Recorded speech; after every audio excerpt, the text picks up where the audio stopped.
The desert sun burned bright over the Arizona plains. Wind carried dust that moved like waves across endless sand. For miles nothing stirred but a single figure walking slowly, wrapped in a torn blanket. Her name was Nita, an Apache widow whose tribe had left her behind after sickness and war had taken everything she loved. She had no horse, no water, and no place to go. Each step felt heavier, her bare feet blistered from the heat. She didn't know where she was going, only that she had to keep walking until her legs gave up or the sky took her. Far away, a rancher named Samuel Reed was riding his old horse, Dusty, along a forgotten trail that led to the edge of his property. He wasn't a man who liked talking much. The years had made him quiet. His wife had passed from fever and his only boy had gone to work in a mining town. Now the ranch was his whole world, a place of lonely sunrises and long, empty evenings. That day he was checking for lost cattle when he saw something strange near the rocks, a small movement like fabric in the wind. He slowed the horse, squinting under the brim of his hat. At first he thought it was a trick of the light, maybe a fallen tarp or a lost blanket. But when he got closer, he saw her lying there, thin, exhausted, her lips cracked from thirst. She wasn't moving much, only breathing in shallow gasps. Samuel climbed off his horse, knelt down, and poured a little water from his canteen on her lips. Her eyes opened weakly. They were dark and full of fear, as if she didn't believe he was real. He spoke gently, his voice low and calm. "Easy now. You're safe. Don't try to move." She whispered something in Apache he didn't understand. Her voice was dry and broken. He gave her another sip of water and looked around the empty desert. There was no one else for miles. He knew if he left her there, she wouldn't last an hour. Without thinking twice, he lifted her onto his horse. She was light as a child, too weak to resist. The horse turned back toward the ranch, moving slowly under the burning sun. Samuel kept one hand on the reins, the other steadying her as she leaned against his shoulder. She fainted halfway home, but he didn't stop until the wooden fence of his ranch came into view. When they reached his cabin, he carried her inside and laid her on his own bed. Dusty snorted outside and the chickens clucked in the yard, curious about the stranger. Samuel filled a bowl with water and soaked a cloth to cool her forehead. She woke again for a moment, confused, trying to sit up, but he gently pushed her back down. "You need rest," he said softly. "You're safe here." For the next few days he took care of her in silence. He brought her soup, kept the fire going, and made sure she had shade. She hardly spoke, only nodded or whispered in her own language. But slowly her strength returned. One morning she managed to say her name. "Nita." Samuel smiled a little. "Nita," he repeated as if trying to memorize it. "I'm Samuel." Though she still feared him at first, his kindness began to break the silence between them. When he worked outside, she watched through the window as he repaired fences, fed his horses, and carried hay to the barn. She had never seen a man live so quietly. At night, she sometimes heard him humming a tune while fixing the lantern, his voice low and thoughtful. There was no anger in his movements, only patience. When she was strong enough to walk, she helped around the cabin, washing dishes, sweeping, tending to his garden. It was her way of repaying him, though he never asked for it. One evening, he found her sitting outside watching the sunset. The desert stretched out like an ocean of gold. He sat beside her, leaving a respectful distance. Neither spoke for a long time. Then she pointed at the horizon and said softly, "Beautiful." It was one of the first English words she spoke. He nodded. "Yes, it is." The days turned into weeks. The air cooled as summer ended, and the first rains washed dust off the land. Samuel built her a small shelter beside the barn so she could have privacy. But most evenings she still came to sit by the fire inside his cabin, listening as he told stories about his younger days. How he once tried gold panning in the mountains, how he lost everything but found peace in the quiet life. She listened carefully, sometimes smiling, sometimes looking sad.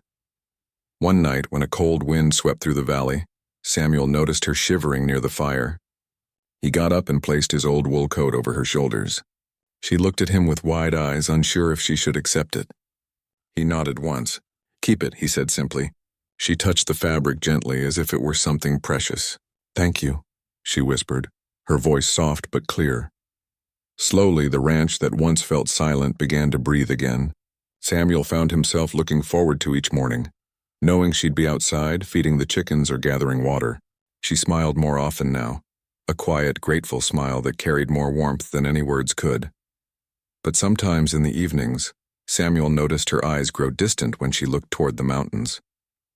He knew she missed her people. The desert had taken much from her family, her home, her trust.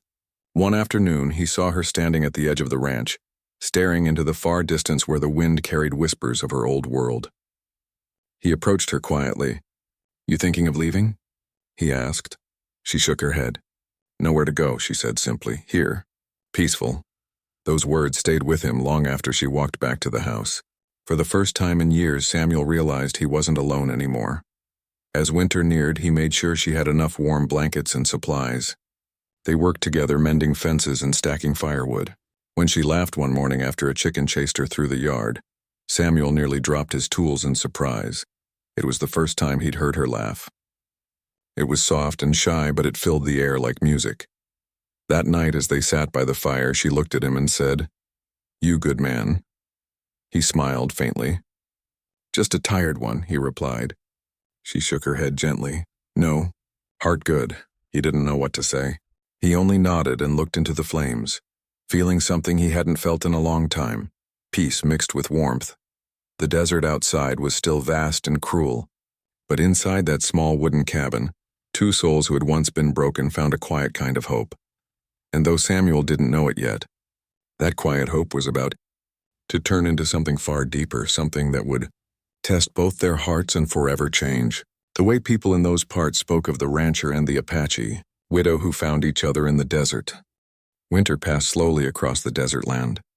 The ranch lay silent under soft morning frost, and smoke curled gently from the chimney of Samuel Reed's cabin.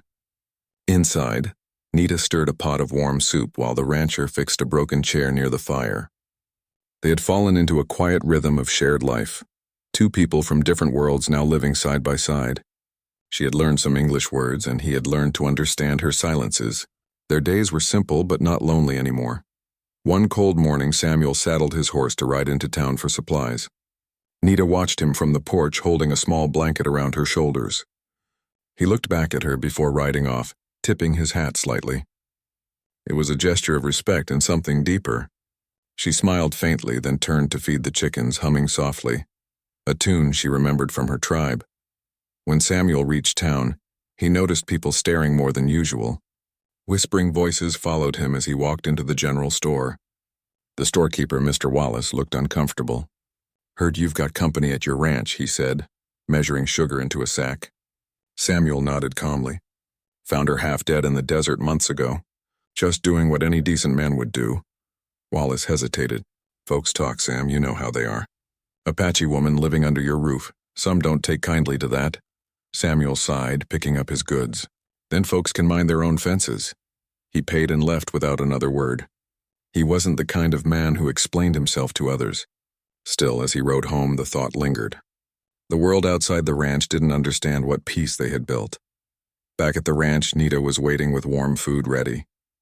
She saw the tired look in his eyes but didn't ask questions. Instead, she poured coffee into his tin cup and quietly said, "Long ride?" He nodded. "Longer than I wanted." She smiled softly.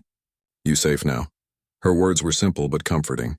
For Samuel, her presence had become something like sunlight after years of storm. She brought gentleness into a life that had forgotten what warmth felt like. He noticed how she sang quietly while working, how her laughter filled the quiet corners of the house, how her eyes brightened when she saw the first flowers bloom near the creek. Days turned into months again. Spring came, painting the desert with colors. Yellow wildflowers, purple sage, and soft green shoots rising through red sand. The air grew warmer and the sky seemed endless and kind. Nita often walked near the edge of the ranch, collecting wild herbs or talking softly to the wind in her native tongue. Samuel sometimes watched her from a distance, not wanting to disturb her moments of peace. One evening, she returned with a handful of small white flowers and placed them in a cup on the table. "Pretty," she said with a smile. "They grow near the rocks." Samuel nodded. "They look better here." She looked at him for a long moment and then said quietly, "You help me live again." He didn't answer right away. His throat tightened and he only said, "Guess we both helped each other." Life on the ranch continued peacefully, but news traveled fast in small towns. One afternoon, a rider came by with a message. Samuel stepped out to meet him, dust rising around their boots. The rider, a younger man from town, shifted uncomfortably in his saddle. "People talking, Mr. Reed," he said. "They think that Apache woman's dangerous. Sheriff says maybe she should be moved to the fort." Samuel's face stayed calm, but his eyes hardened slightly. "You can tell the sheriff this is my land. She's my guest, and no one's coming here to take her away." The young man nodded quickly and rode off. When Samuel went back inside, Nita was standing near the door. She had heard everything. Her hands trembled slightly. "They want me go?" she asked quietly. He shook his head. "No, nobody's taking you anywhere. Not while I'm here." She looked at him with eyes that filled with tears she tried to hide. "Why you help me so much?" she whispered. He looked at her for a long moment before answering. "Because no one should face the desert alone." From that day on, their bond grew stronger. They worked together every morning, fixing fences, tending the horses, planting vegetables.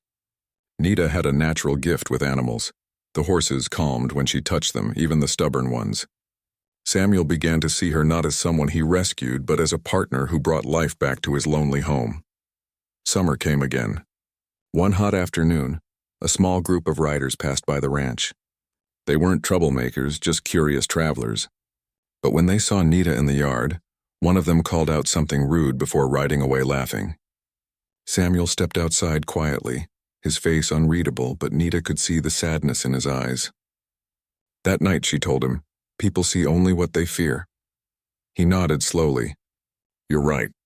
But fear doesn't live forever." Weeks later, something unexpected happened.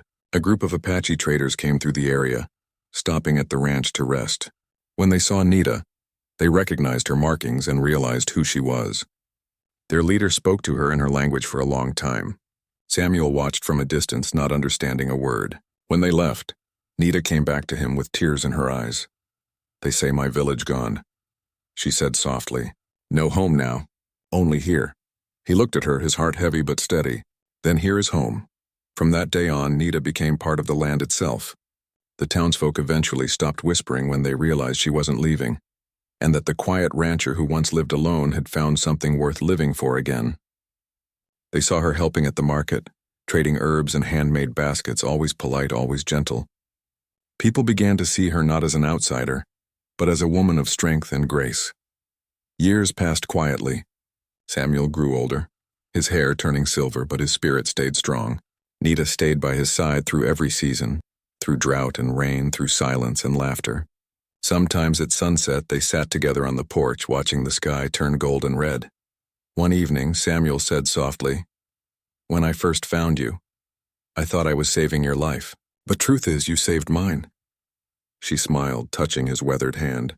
"Desert cruel," she said, "but desert also kind, it bring us together." Their story became one whispered across the plains, told by travelers who passed by the Reed Ranch. People spoke of the lonely rancher who found an Apache widow in the desert and gave her a home. They spoke of how two souls from different worlds built a life not out of fear or pity, but out of quiet respect and kindness. And even years later, when the cabin grew old and the fence posts leaned with time, flowers still bloomed near the porch every spring, white desert blossoms like the ones Nita once brought home. The locals said those flowers grew because of her spirit, because love, when pure and patient, can root itself even in the harshest ground.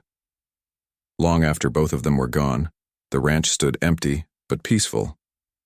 Travelers who passed by swore they sometimes saw a faint light in the window at dusk or heard soft humming carried by the wind. Some said it was just the desert playing tricks. Others said it was the memory of two hearts who found peace beneath the endless western sky. And so, the story of the Apache widow and the rancher lived on, not as a tale of sadness, but as a quiet reminder that even in the loneliest places, compassion can bloom like a desert flower after rain.